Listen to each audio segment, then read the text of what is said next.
20សកលដើម្បីយកភាពកំជិលរបស់យើងជាអត្ថប្រយោជន៍របស់យើងវិញបាទអញ្ចឹងជាថ្មីម្ដងទៀតហ្នឹងបាទខ្ញុំបាទឈ្មោះជីកាណាសូមស្វាគមន៍ប្រិយមិត្តយើងទាំងអស់គ្នាមកកាន់កម្មវិធី News Within News នេះ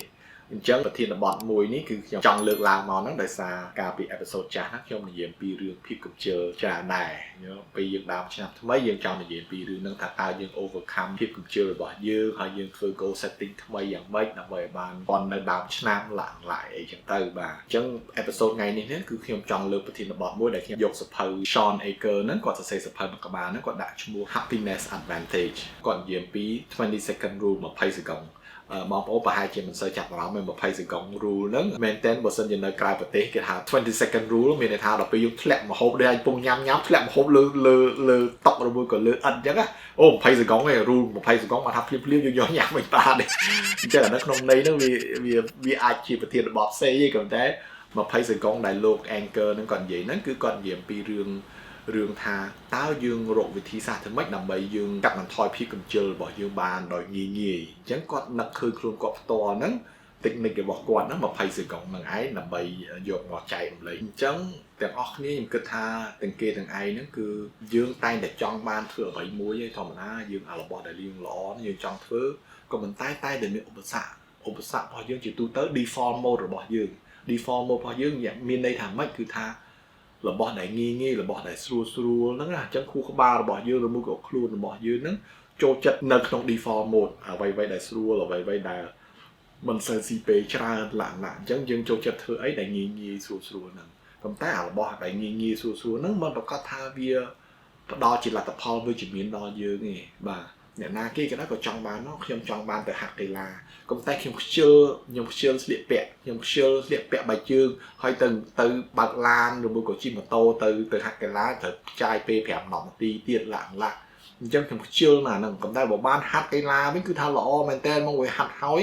កន្លះម៉ោង1ម៉ោងក្រោយមកគឺថាមានអារម្មណ៍និយាយទៅស្វាងហ្មងណាបាទគឺថាល្អហ្មងអញ្ចឹងយើងទាំងអស់គ្នាយើងដឹងអំពីចំណុចពិសេសចំណុចល្អរបស់ការហាត់កីឡាក៏តែសំខាន់គឺយើង overcome initial inertia នេះ default mode របស់យើងនេះតើធ្វើម៉េចដើម្បីយើងអស់ខ្លួនយើងឲ្យបានទៅដល់កន្លែងយើងហាត់កីឡាហ្នឹងបានលោក Sean Aker ហ្នឹងនៅក្នុងសភៅរបស់គាត់ហ្នឹងគាត់និយាយពីរឿងហ្នឹងគាត់ថាគាត់ជាមនុស្សម្នាក់ដែលគាត់ចូលចិត្តលេងហ្គីតាគាត់លេងហ្គីតាហើយអញ្ចឹងគាត់ដើម្បីដែលគាត់ស្អប់ជាងគេផុតគឺមើលទូទួលព្រោះគាត់ជក់មើលទូទួលហ្នឹងមើលរាប់ម៉ោងបាត់ហើយអាហ្នឹងវា default mode របស់គាត់គឺថាមកដល់ផ្ទះ relax អង្គុយនៅ couch ហ្នឹងគឺអង្គុយមើលទូទួលហ្នឹងឯងបាទអញ្ចឹងជាជាងគាត់រៀនដេញហ្គីតាលេងដែលគាត់ចូលចិត្តនេះគាត់ទៅមើលទូទួលវិញអញ្ចឹងជានីតិវិធីតែគាត់រកឃើញតែខ្លួនគាត់ផ្ទាល់ជានីតិវិធីថាតើធ្វើយ៉ាងម៉េចដើម្បីឲ្យគាត់បង្កើនឲ្យគាត់មានឱកាសនឹងលេងហ្គីតាបានច្រើនទៀតនេះពីព្រោះដោយសារហ្គីតារបស់គាត់ហ្នឹងគាត់ដាក់នៅក្នុងទូអញ្ចឹងគាត់បើគិតមែនតើយើងមិនស៊ីពេលប្រហែលទេតែគាត់ថាគិតតែ20សកលឯង20សកលគាត់គ្រាន់តែទៅបើកទូហ្នឹងយកហ្គីតាហ្នឹងយកមកលេងនោះបានហើយហ្នឹងស៊ីពេលអស់តែ20សកលទេអញ្ចឹងគ្រាន់តែ20សកលសោះក៏គាត់ខ្ជិលនឹង set up ហ្គីតាហ្នឹងដើម្បីលេងដែរក៏ប៉ុន្តែផ្ទុយទៅវិញ remote control បានថា tele វិញបញ្ជាវិញដើម្បីបញ្ជាវាអត់ស៊ីពេលយូរទេគឺថាយើងមកអង្គុយយើងដាក់ចុច tele ទៅយើងបញ្ជាទៅយើងមើលទូទួលបានទៅហើយអញ្ចឹងគាត់នឹកឃើញរឿងហ្នឹងគាត់ថាគាត់បង្កើតជាឧបសគ្គវិញឧបសគ្គហ្នឹងគឺថាតេឡេរបស់គាត់ហ្នឹងគាត់អត់ដាក់នៅចិត្តខ្លួននៅចិត្តកន្លែងសាឡុងដែលគាត់អង្គុយមើលទូទួលហេគឺគាត់ដាក់នៅឆ្ងាយហើយគាត់ដាក់ដកថ្មចេញពីតេឡេហ្នឹងទៀតអញ្ចឹងគាត់បង្កើតជាឧបសគ្គជានីតិវិធីដែល step ដើម្បីមានឧបសគ្គច្រើនដើម្បីកុំឲ្យគាត់ចូលចិត្តប្រើប្រាស់ default mode របស់គាត់ហ្នឹងអញ្ចឹងដើម្បីបើគាត់ចង់មើលទូទួលគាត់ត្រូវតែយកថ្មមកដាក់ចូលក្នុងតេឡេហើយបានចុចមើលទៀតអញ្ចឹងអានោះវាស៊ីពេលរៀងយូរតិចអញ្ចឹងក្នុងន័យហ្នឹងគឺថារបស់ដែលយើងចង់បានធ្វើឲ្យបានច្រើនហ្នឹងគឺយើងត្រូវរកវិធីសាស្ត្រធ្វើម៉េចកាត់បន្ថយឧបសគ្គឲ្យបានកាន់តែច្រើនបាទរបស់ដែលយើងមិនចង់ធ្វើណាគឺយើងត្រូវរកវិធីសាស្ត្រធ្វើម៉េចបង្កើតឲ្យមានឧបសគ្គច្រើនដល់វាអញ្ចឹងក្នុងន័យហ្នឹងមិនមែនគ្រាន់តែរឿងគាត់ដេញហ្គីតានេះសូម្បីគឺការហូបចុកក៏ដូចគ្នាដែរបើយើងចង់បានថាយើងហូបចុកឲ្យបានមានសុខភាពល្អជាងមុនកុំឲ្យញ៉ាំតែរបស់តែថាអាចកាត់ខ្លាញ់ច្រើនពេកស្ករមួយអំបិលប្រៃខ្លាំងពេកឡើងហ្នឹងអញ្ចឹងយើងព្យាយាមត្រូវដាក់អាស្ករប៊ីចេងអំបិលរបស់យើងនោះឲ្យឆ្ងាយពីដៃកុំឲ្យយើងសើឃើញពេកពីព្រោះតែឃើញពេកយើងទាញយកអាហ្នឹងឯង default mode របស់យើងគឺយើងទាញយកវាមកប្រើហើយអញ្ចឹងដូចខ្ញុំផ្ទាល់ក៏ដូចគ្នាយ៉ាងដែរខ្ញុំមែនតើខ្ញុំចូលចិត្ត ជីកង់ពេលដែលខ្ញុំជីកង់ខ្ញុំមិននឹកថាពេលជីកង់ម្ដងកាត់ទុកឲ្យនិយាយទៅគឺបន្ទាប់ពីជីកង់ហើយគឺសុបាយចិត្តណាមានអារម្មណ៍ស៊ឺស្វាងពេលដែលយើងជីកង់ខ្ញុំជីកង់1ម៉ោងកន្លះ2ម៉ោងហ្នឹង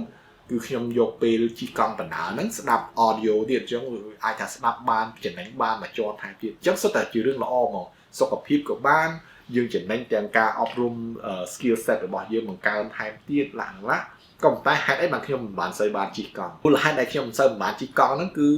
ខ្ញុំត្រូវការ set up មានថាកង់របស់ខ្ញុំដាក់នៅក្រោមផ្ទះអញ្ចឹងទៅអញ្ចឹងដើម្បីខ្ញុំជិះកង់ខ្ញុំទៅបោសសម្អាតទលីដីនៅកែបហើយខ្ញុំមុននឹង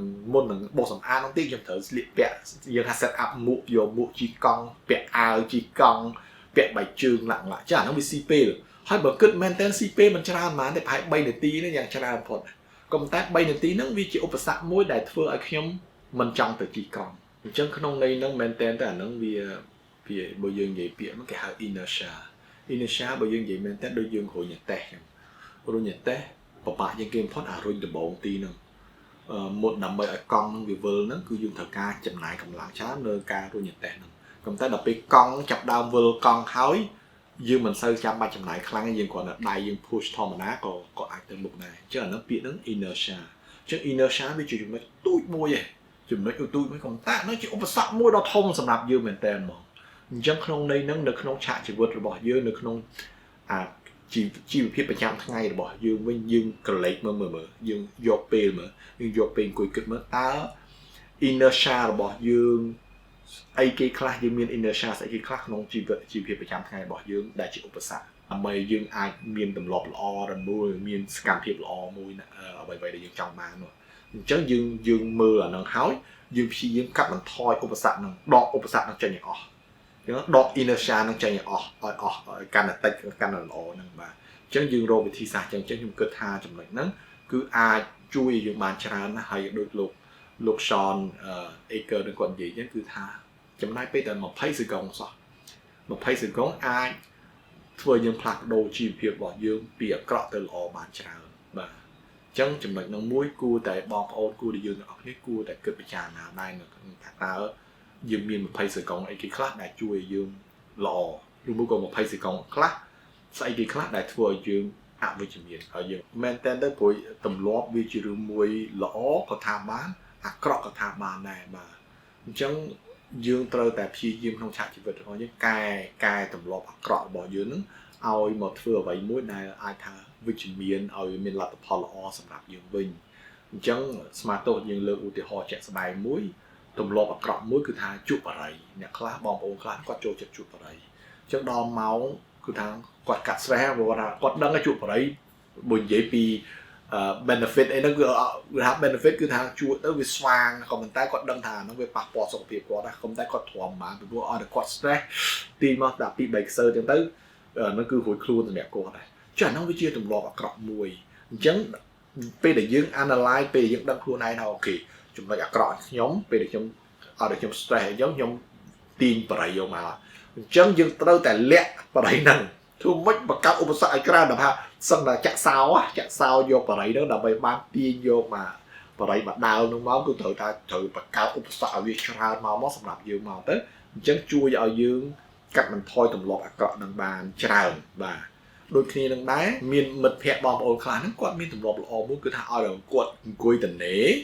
គឺគាត់ទាញយកសភៅហ្មងគឺនៅជាប់ខ្លួនគាត់ហ្នឹងគាត់មានសភៅជាប់នឹងខ្លួនឬមួយក៏ទូរស័ព្ទរបស់គាត់ហ្នឹងគឺគាត់បង្កើតមានអានសភៅអីចឹងទៅអញ្ចឹងឲ្យគាត់តនេគឺគាត់អានសភៅហ្នឹងជាទម្លាប់ល្អមួយហើយហ្នឹងគឺថា process នៅក្នុងការបើកអានសៀវភៅហ្នឹងស៊ីពេលប្រហែលវាមិនលើស20សេកុងហ្នឹងទេហើយខ្ញុំគិតថាធ្ងន់មកអាហ្នឹងមិននិយាយតិចទៀនអីទេក៏តែខ្ញុំឃើញជាក់ស្ដែងមួយទាំងសូម្បីគ្រូខ្ញុំក៏ខ្ញុំមានទម្លាប់ហ្នឹងដែរគឺថាទូរស័ព្ទដៃឲ្យតែអង្គុយតនេគឺ scroll មើល Facebook ឬមួយអីហ្នឹងគឺយើងមើលជាប់ជាប្រចាំហើយហ្នឹងមិនមែនជួនកាល scroll ហ្នឹងមិនមែន1នាទី2នាទីដល់ scroll ជក់កន្លះម៉ោងមួយកន្លះម៉ោង1ម៉ោងចប់មកម៉ោងហ្នឹងគឺស្អុយចោលតែម្ដងមកហើយចុះបើសិនយើងម៉ោងហ្នឹងគឺម៉ោងដែលពេលវេលា golden hour របស់យើងយកពេលហ្នឹងអង្គុយដកដង្ហើមចោលណាបាទម៉ាក់ប៉ាខ្ញុំគាត់តែនិយាយថាហើយអង្គុយដកដង្ហើមចោលអញ្ចឹងឬមួយយ៉ាងម៉េចអញ្ចឹងក្នុងន័យហ្នឹងគឺយើងខាតពេលវេលារបស់យើងច្រើនណា ហើយបើយើងមិនបានគិតស៊ីជម្រៅបន្តិចទេនេះគឺ20សង្កងនេះគឺឈីតយើងខ្លាំងមែនតើហ្មងនៅក្នុងជីវិតរបស់យើងដល់ពេល20សង្កងបូកគ្នាក្នុងជីវភាពប្រចាំថ្ងៃរបស់យើងវិញវាស៊ីយើងច្រើនម៉ោងមែនបាទអញ្ចឹងជាថ្មីម្ដងទៀតខ្ញុំបាទឈ្មោះជាកាលណាខ្ញុំសូមអរគុណប្រិយមិត្តយើងទាំងអស់គ្នាបានចូលរួមទស្សនានៅក្នុងអេពីសូតនេះខ្ញុំគិតថារួម20សង្កងនោះវាមិន perfect ទេក៏ប៉ុន្តែអាចថាជួយជានីតិវិធីមួយអាចថាជាចំណុចមួយជួយឲ្យយើង overcome weakness របស់យើងនេះបាទជួយ overcome បានដែរអញ្ចឹងសូមបងប្អូនទាំងអស់គ្នាកុំភ្លេចរៀនប្រាស់ rule 20 second rule នឹងនៅក្នុងជីវភាពប្រចាំថ្ងៃរបស់យើងបាទអញ្ចឹងសូមអរគុណ